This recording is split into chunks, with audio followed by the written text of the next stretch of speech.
Negotiating with someone who's let you down is challenging.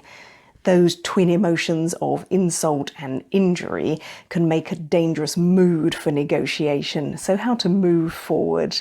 On the one hand, it can feel as if expressing your emotions is the kind of honest reaction that you only reserve for those you truly trust. On the other hand, turning a situation into a personal slight is the sort of unhelpful behaviour that you don't wish to cultivate because it rarely leads to negotiation success. Better perhaps to discuss the impact of the scenario and the concerns for you. Secondly, make space for compassion. You may feel as if an individual has failed to honour a commitment, or perhaps their performance or their behaviour is unacceptable in your eyes. But why? Seeking to understand maybe might soften your reaction, and it might spark some creative ideas for how to help.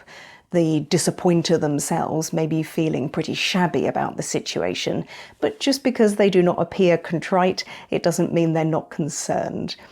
It's within your power to grant a second chance if you wish to, and whether that second chance has conditions associated with it, or whether the consequences of a further disappointment need to be negotiated, that is a choice that you have.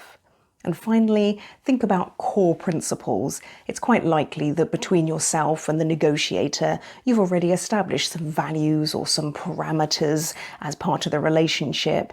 And if this situation doesn't breach either of those, maybe it's quite healing to allow some latitude for this particular disappointment.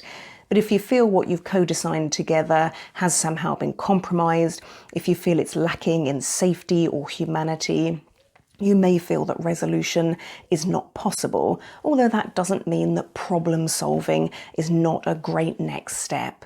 Because only you decide what damage is in a relationship, and you decide if you wish to seek reconciliation. But regardless of your choice, negotiation is a great way to make steps out of disappointment and into constructive dialogue.